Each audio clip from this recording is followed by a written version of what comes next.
It's not that I can't let go, it's just I'm mad at myself for not being able to let go all this time. I think that's such a beautiful line, and I think that really sums up the character of Shen Xifan. Hello and welcome to Talk About Drama, where we talk about what's hot and what's not in the drama world. And today we're going to talk about the recently airing Chinese drama The Best Thing, also known as Falling in Love with You. It's the best thing that I've ever done. And I feel like it's such a fitting title because you have this healing journey of Shen Xifan and how the best thing that's ever happened to her is her traditional Chinese medicine doctor, He Suye. And I'm assuming the same thing goes for He Suye as well, but we just haven't reached that part. At the moment, I'm at episode 18 and I can fairly say it's such a beautiful drama. And it's the definition of a healing drama because you have Shen Xifan, who essentially came out of a bad relationship, and you see her ups and downs. And it's so relatable because on one hand, you have her stuck in a relationship for the past 7 years, where to her, it's more of a companionship because you've known each other for such a long time, and in your mind, it's a perfect companionship. And you get scared because what if I never find somebody again? What if I'm too old? And what if I end up alone? What if it's too late for me? What if I'm not able to find somebody like that person again? And you know, as an Asian woman, it's not just about breaking up and walking away, especially after you've been together with somebody for such a long time. It's more of the ability to gather your courage and actually take that first step. And Shen Xifan is really struggling with that thought. She is not able to sleep because of it. And that's insomnia is something that leads her towards He Suye, a traditional Chinese medicine doctor who volunteers at the local clinic near her house. And that's how she happens to meet him. And mind you, at that time, she's still in a relationship with her ex-boyfriend Yan Heng. And for these 18 episodes, we watch her go through a myriad of emotions and finally take back control of her life. And I'm so glad to see her journey being on screen rather than something being off screen. I'm so glad to see her go through it. I'm so glad to see her understand that you're not a problem. It's not supposed to be a one-man show. A relationship is two-way. And constantly being gaslit into thinking that you're a problem, you're selfish, you are the one person who's responsible for the relationship breakdown is such a common thing. And as somebody who's seeing it happen in front of their eyes, you just want to go in screen and punch the guy. Like, what is wrong with you? And shake the girl. Like, you need to get out of here. And then there's the parents who reacted so strongly the one time that she suggested break up. Because in their eyes, she's been with this guy for 7 years. He's rich, he's well settled, and he's essentially a good option for her. And you know, she's not exactly getting younger. So why go through the risk? Why take that step to end something that's so good for the both of them? Or at least in their mind, it's that way. And at first I was really mad because as a parent, isn't it your duty to be there for your child rather than pushing her down this path? However, we need to understand that as viewers, the information that we are privy to is not essentially something that the characters can see. Because we are seeing Shen Xifan's journey, we're understanding what's happening with her. We're seeing it first-handedly. However, her parents are completely unaware of it. Because like every other child, she doesn't want to bother her parents. She wants to give them a good life. She wants to lead a good life with them and for herself as well. And she herself is hesitant to break off the relationship because of it. But her parents are not privy to that information. Her parents don't know what's happening with her. In their eyes, the child is essentially throwing away a relationship that's been going on for 7 years over an argument, essentially, and they don't think it's worth it. However, they do come around and support her.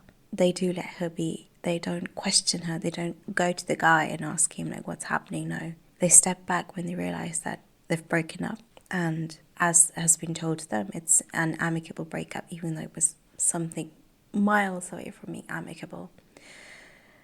And I'm just thinking here, like, I'm so angry and I really want them to go up there and comfort the daughter, but they don't really know the reason. They don't really know what she's going through. How can they do that? And then there's Shen Xifan herself, who wants to do something for herself. She wants to go abroad for studies.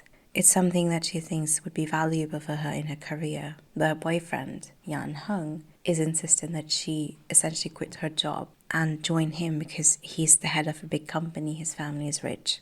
And to him, seeing Shen Xifan bow her head as someone who works in hospitality is something that's beneath him. He doesn't want that to happen, because to him, there's a standard of living that should be maintained, and that is not something that a person working hospitality can do.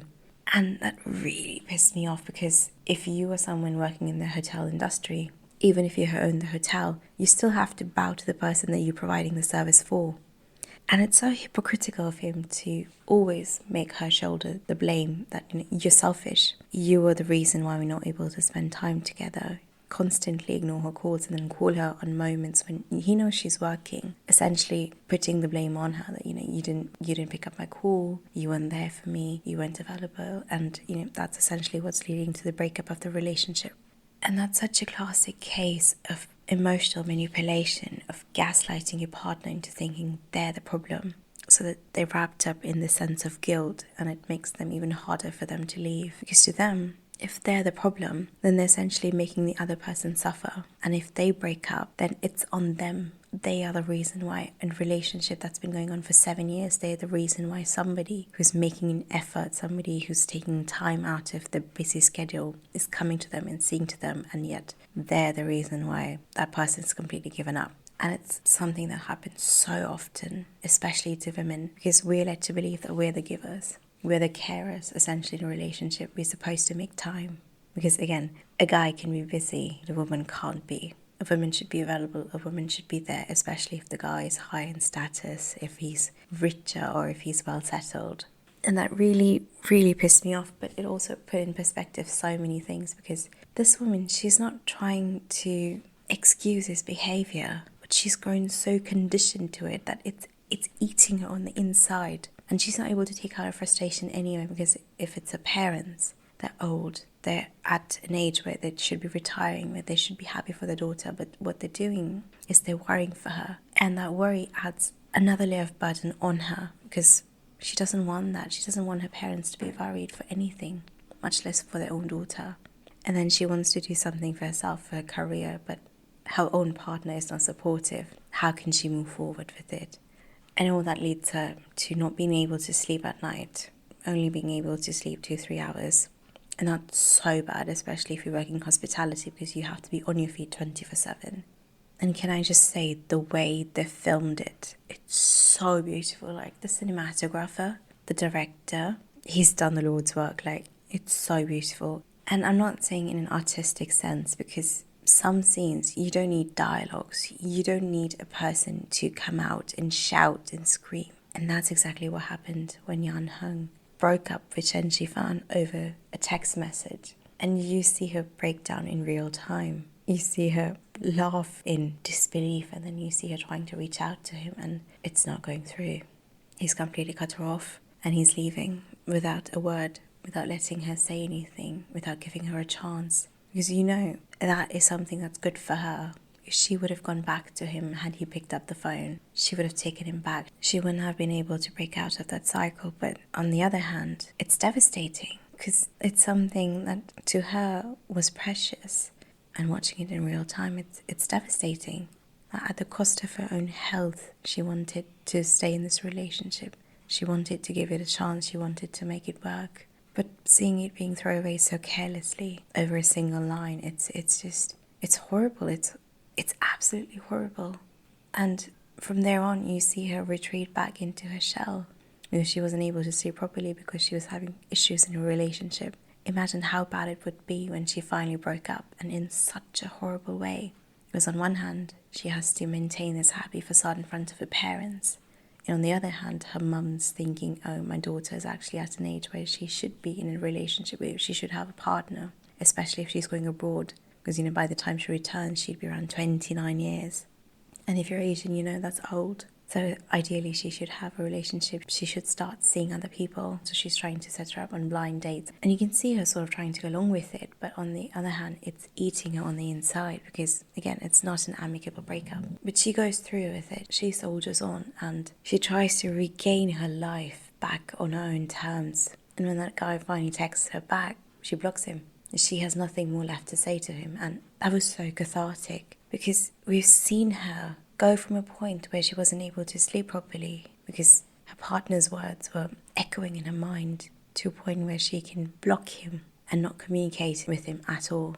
Because, had this been the time that they broke up, she would have taken him back. But over here, she's pissed off. Like, why are you contacting me now? What's left to say? And that was so beautiful to see. And then, obviously the ex comes back and he's like, oh, I want you back. I want to marry you. And that gives me one of the best parts of the show.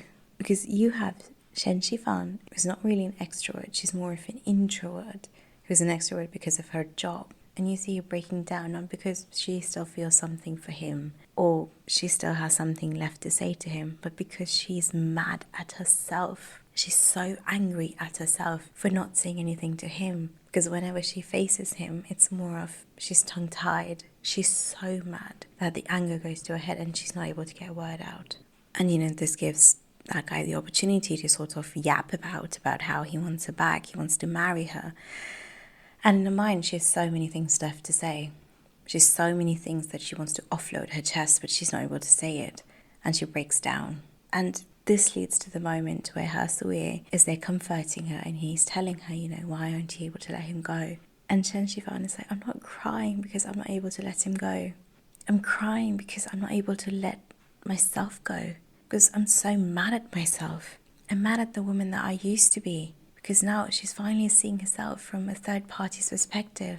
She's finally understanding her actions weren't right. She's finally understanding that this isn't right. This isn't how it's supposed to be. And that realization makes her want to say things, makes her want to act out, scream, shout, hit that person. But everything that's going on in her head, she's not able to say it out loud. And every time that guy gets away with it, and that just keeps making her angrier and angrier and angrier, especially because he's a VIP guest at her hotel and she can't really go against him. She can't really punch or kick him in public. And it's adversely affecting her career as well because he's going about with bouquets of flowers and forcing her to essentially appear in front of him when she's clearly avoiding him, but it's causing gossip in the hotel. And she's being warned by her superiors. Even her bonus got cut off because, again, being involved with the client is not a good look on any hotel, especially if it's a luxury resort. And it doesn't matter if she's been with him before she started working there. It's a matter of professional ethics. And this guy gives zero F about it. All he thinks about is, I need to get her back. Of course, she'll take me back. And she's angry at herself for allowing that to happen. She's angry at herself for getting things to the point. And, we do see Yan Heng's point of view where he's fighting with his dad. Maybe his father is controlling. Maybe that's what led him to his personality changing so drastically from when he was in college. Like we've seen him playing around with Shen Xifan in uni to how he is with her now. However, that still doesn't excuse you from all the horrible things that you've done to her, from all the horrible things that you've said to her.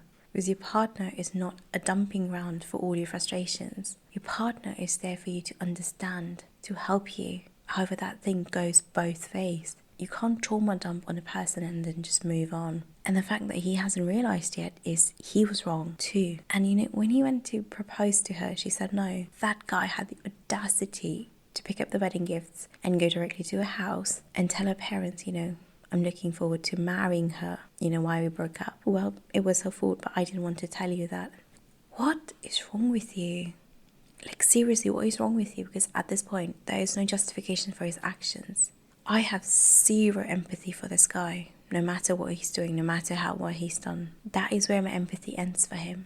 And that's when Shen Xifan's parents finally realized the truth of the breakup and how it affected Shen Xifan so much and why she was so wary about it, and why she was dodging questions about this guy all the time. And her mother is sitting there thinking, I'm her mom. I should have realized this. It shouldn't have been this way. And that's when it clicked, She's not omnipotent. She's not God. She can't read minds. She doesn't know what's going on in her daughter's life. And, she finally sits down and have that conversation with her. And, she tells her, we're family. We stay together in the good and the bad. And you don't need to hide things from me because I'm your mother. It's my job to be there for you, to support you. And that's so beautiful because more often than not, you have screaming things, you have shouting matches, and then you have, oh, but you didn't tell me. And over here, the parent is sitting down and trying to understand what really happened. And instead of trying to blame themselves, internalizing it, she sits down with the daughter and tries to talk it out. That's such a healthy relationship, and that's such a good communication. Not to mention, Shen Xifan's relationship with her Suye is literally the best thing, because I saw a lot of people online saying about how Shen Xifan just completely rejected her Suye, and they had this whole thing where he confessed to her, they kissed, but then she's like, I'm sorry, I can't be with you because I'm going abroad and I'm not looking for a relationship right now. And I get it. People are like, why though? Because she was at some point subconsciously leading him on, because, he is somebody who's become her safe place. He's somebody that she goes to when she's in trouble, when she's happy, when she's sad. And that sort of built a rapport between the both of them, even before they went to the point of confessing their feelings. And, people were saying, if she just accepted his advances, it wouldn't have been such a long drama. And I think, that's fair. That's fair. However, you need to realize that this is a woman who's just gotten out of a horrible relationship. And that relationship wasn't a year or two. That relationship was something that went on for 7 years. Since she was in university, probably her first relationship. And imagine the kind of emotional scars that would have left on her. She couldn't sleep at night. Do you know how hard it is to develop insomnia and how hard it is to actually cure it? Because internalizing things, internalizing stuff is not something that you develop overnight. It happens over time. And what we saw of a relationship is just a small part of it. A lot of things happened before that. And at one point it even had Shen Xifan questioning herself, should I break up? And to jump into another relationship with this guy when she's clearly going abroad, and when she just had a breakup because the guy that she was with was abroad all the time and they just didn't have the time for each other. Even though it was clearly a relationship communication problem, to her, it's more like it's her that's the issue. It's her that needs to work it out. And it's her that will probably lead this guy along and make her lose a friendship that's so beautiful, that's so precious to her, that she'd rather just not move on with that. She'd rather just let it go rather than suffering, rather than being up all night trying to understand why isn't he picking up my calls? Why is he do this? Why is he so distant? Why is it not working out anymore? Am I really the problem? And to prevent those feelings from coming out of her, she decided to just cut it off. And to be honest, I really understand her. Listen, you've been told one thing so many times over so many years. Even if you want to tell yourself, no, I'm good. No, it's not me. No, I'm not the problem. You just stop believing in them.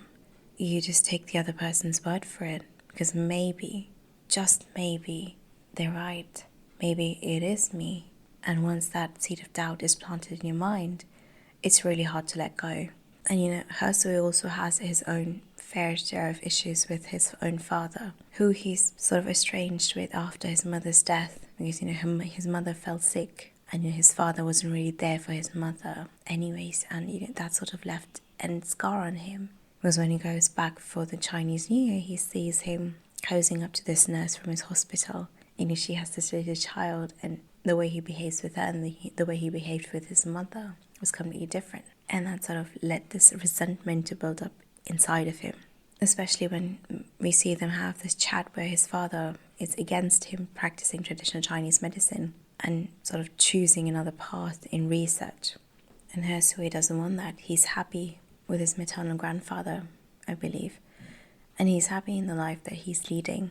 And he's resentful of his father for leaving him and his mother at that point in his life. And, he's also had his share of bad relationships and the way his girlfriend broke up when she went abroad. And, it's something that he himself needs to overcome when Shen Xifan eventually goes abroad. So to both of them, their relationships really ended the worst way possible because, Shen Xifan, she's going abroad. And her relationship ended because her boyfriend was always abroad. Hersui's girlfriend ended the relationship because she went abroad, and now his current girlfriend is going to go abroad. So it's not the best thing for the both of them. Hopefully the title works out and, it does turn out to be the best thing for the both of them because they found each other. It's such a random thing, because who would think that you'd find your partner at a traditional Chinese medicine clinic? I really don't. And you can clearly see Hersui was interested in her from the beginning because he had this whole mask up when he was examining her. And you know, a couple of minutes later, when she's at the pharmacy giving them her prescription, he specifically takes off his mask, walks up to her and tells her, you know, the pharmacy timings are this, and you know, it's going to take them a couple of hours to brew your medicine, so you can cut back by 2. And I'm just thinking, He Soo-ye, what are you up to? Why are you doing this? Because you know, he's clearly interested. He has been since the beginning, but he's really taking baby steps, and you know, he's playing it safe, but he's also playing it smart. Because, you know, when he dropped off Shen Xifan to a parent's house when she got really drunk, he made it a point to sort of introduce himself and be like, oh yeah, I'm the handsome doctor who's been blowing up in your society forums, and, you know, that's me, Dr. He. That was so funny to watch, because that's shades of Shejuan, his character from the story of Kunning Palace, sort of peeking through and be like, because, you know, he's like, I have my sights set on you, and I really like you, so... But it's also, you see a healthy relationship developing when He Soo-ye tells her, you know, I would break up with you if I'm miserable. And I would like for you to break up with me too if you were ever miserable in this relationship. Because I know it's not something that usually people talk about. But it's so beautiful for them to understand, and for He Soo-ye to explicitly tell her that a relationship involves 2 people. It's not you. It's not just me who needs to make the effort. It's the both of us. And if one day that effort takes so much out of us that we're miserable, it's better to just end it. And that made her realize that, you know, you're right. My previous relationship was an effort that she and Yan Heng made at the beginning, but eventually down the road, it just became something that Shen Xifan made an effort for, and Yan Heng just took it all for granted. And you also have Shen Xifan's colleagues who support her and sort of try and make her understand that it's not you, it's him, and then sort of try and make her put her thoughts into actions, which is nice, and it helps her put in perspective a lot of things and sort of fast tracks the whole thing. But the one thing that I really, really love, not the OST but the instrumental music, because it complements this scene so well. And there's this one piece of music that I would title Shen Xifan's Melancholy, because it only plays when she's really sad, when she's thinking about something, and when she's really going through it, really. And the first time I really noticed it was when Yan Heng broke up with her over the text message. And the sound just started, and, you know, the crescendo and the build up, and essentially watching her break down and not being able to say anything because there's nobody on the other end of the phone. She can't shout, she can't say anything, she can't vent because the other person is just completely cut off contact. And that really, really drew me in, because breakup scenes are usually going to a bar, getting drunk, and essentially throwing a fit, and just being like really, really being messy at their jobs. But Shen Xifan, she really internalized the whole thing. She went to her job, and the fact that it happened when she was working, because there's no way Yan Heng didn't know Shen Xifan was on shift. So it was deliberate, and it makes me mad, like, just thinking about it. But, you know, he's gone. So it's all good, it's all good. And the way they frame it, because you have different seasons, and, you know, when Shen Xifan finally breaks free from Yan Heng, finally understands that, you know, I've been living in the past for so long. Now I've just forgotten about the woman that was before me. And there's a spring in her step, and spring has arrived, and, you know, she's literally skipping towards He Soo-ye, because, you know, she's finally realized that the woman in the past, she's left her behind. She's no longer that person, and it's okay for her to move on. It's okay for her to let go. It's okay even if she hasn't said her piece. It's okay because in her mind, in her heart, she's forgiven herself. And that one scene where Shen Xifan is walking towards the bus and Yan Heng is just standing there in the background, it's so powerful, because Shen Xifan was actively avoiding him throughout his stay at the hotel. And, you know, to do that, her colleagues helped her. And it went to a point where Yan Heng had to stand at the door with a really large bouquet of roses and sort of force her hand. But here she's just walking, and she doesn't even notice him, because to her, all grievances has been resolved. Her mind is clear. She knows what she wants in her life, and she's not letting this person stop her. So she's not hiding from him anymore. She's walking in front of him, and she doesn't even notice him. And he's just standing there because, you know, to him, Shen Xifan would have either noticed him and recoiled, said something, or probably been awkward, but she's just so lost in her world that she doesn't even know there's this guy standing in front of her, and she just moves on with her life. And when Yan Heng comes to her and, you know, he asks her, why are you with this guy? Why are you with this lousy medicine guy? And her response just made me fall in love with her even more. I especially liked when Yan Heng gifted her a perfume along with the sachet of fragrance that Hersuye gave her to sort of calm her down. And he really arrogantly wrote, it's a formula especially made for you, and I've given you the recipe. And she first sniffs the fragrance because it's so calming for her, and then she sort of tests out the perfume, and it just ends there in her sneezing. And that sneeze is the epiphany that she's been waiting for. That one thing that really pushed her forward towards Hersuye, that really opened her eyes, and finally made her step forward and accept Hersuye's advances, accept him as somebody who is important in her life. And that journey from the first episode to the 18th episode was so beautiful to watch. And I know I might be a little biased towards Shen Xifan's story, but it's so beautiful. And it's so compelling because it's real. It's something that you see in your life so many times. And it's something that is so normalized. And it's something that is so heartbreaking. But it's something that is there. And I'm not saying it's groundbreaking, because Shen Xifan goes out of her house to cry. She goes out of her house with a tub of ice cream, and she's just sitting on a bench and stuffing her face. And there's so many tropes, like hotel management people aren't that free. They work their ass off, and they definitely don't have the time to visit clinics, keep up appointments, and sort of have a romance. A lot of them just can barely get out of bed. And doctors are even busier. So watching Hersuye on a skateboard on a random Saturday morning was just so laughable. But it was something that we all crave for, don't we? It's a romantic drama. And that romance is something that we crave for every day in our life. And that's something that's so warm and so beautiful, because they're not pushy. They're not in your face. It's something that they're building up slowly, one episode at a time. And you essentially go on a journey, because in the beginning, Shen Xifan sees Hersuye as a potential boyfriend for her friend. And by episode 18, he's her boyfriend. So it's definitely a journey, and I really enjoyed it. And I'm going to continue enjoying it, because now I believe we're finally moving on to Hersuye's side of the story, and sort of what happened with his family, with his mother. And then Shen Xifan obviously is going to leave for her studies in the second last episode, and then they're going to be apart for a time. Though I wished it would have happened sooner, because we would have seen them cope with it. Because it's obviously a touchy subject for the both of them, but I guess we can't have it all. Because the last episode is going to be the wedding, which I really hope isn't rushed, but let's see.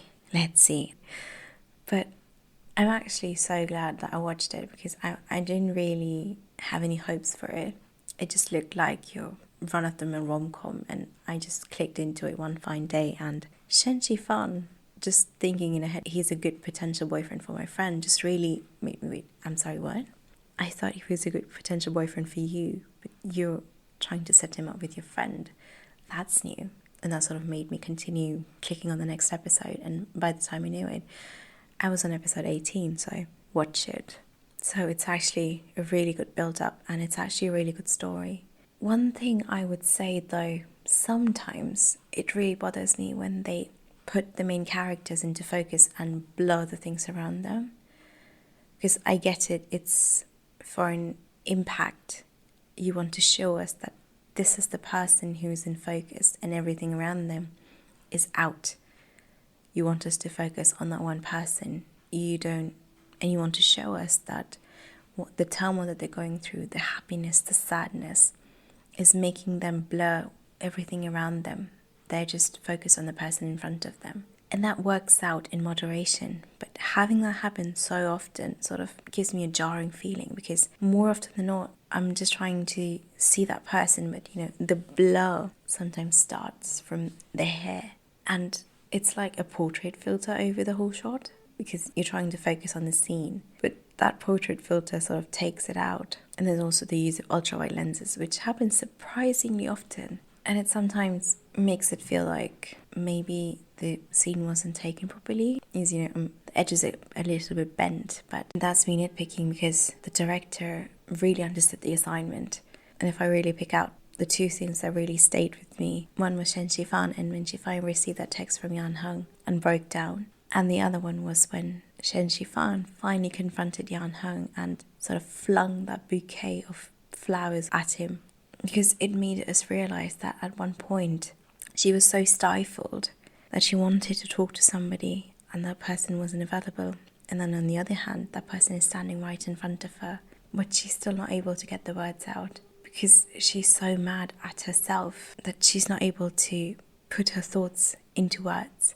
And it's a journey, and it's something that makes us understand how far she's come. Had it been the day she broke up, she probably would have asked him, like, why are you doing this? Let's get back together. But over here, it's like, why are you doing this? Let's not see each other. And I'm all for it.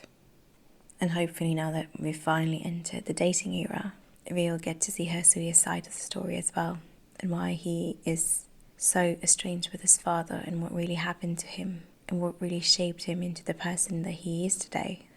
So let's just hope it doesn't do a speedrun of Hersui's arc and just sort of gives us the conclusion, because I would really like to see him being the center of the story and finally understanding things from his perspective, especially after seeing him alone in his room on his birthday when his own father didn't wish him, but then Shen Xifan suddenly remembered his birthday and wished him a happy birthday with a makeshift cake, because he genuinely was not expecting it. And that gesture moved him so much that he literally covered his mouth and sort of glitched for a second. And that was so beautiful and sad to watch at the same time. And I would really like to know more about this person and how he grew up to be the Hersui that he is today. And like I said, hopefully they don't do a speedrun and give us time to sort of digest and see the side of the story. But let's see. So here's my first impression sort of the best thing, first 18 episodes, and I really hope that you are enjoying it as much as I am. Side by side, I'm also watching First Frost Nanhong, and I would probably like I said, I would make a final impressions episode, but I really just want to talk about Sangyang and Wenifan as a couple before the angst starts, before they enter the final arc of her abuser coming back to her life. Because it truly does deserve its own episode. And there's so many things that is being put into perspective for them as a couple. So hopefully we'll do that before it actually ends. Because I think Yoku is going to do an episode drop for like all the SVVIP customers on Monday. So let's see. And I finally finished watching Study Group, which didn't really live up to the expectations, because while the fight scenes were so good, the characters turned a bit questionable, especially the choices. So hopefully we'll talk about it as well at some point. But yes, I do need to catch up, because the best thing, the dating era started, and I was really hoping for a few episodes to sort of pile up before I can binge them. But at the risk of getting spoilers, I'd probably have to start. Let's see. And I hope you guys enjoy this episode, and I'll see you next time. Hope you guys have a good week. Ciao.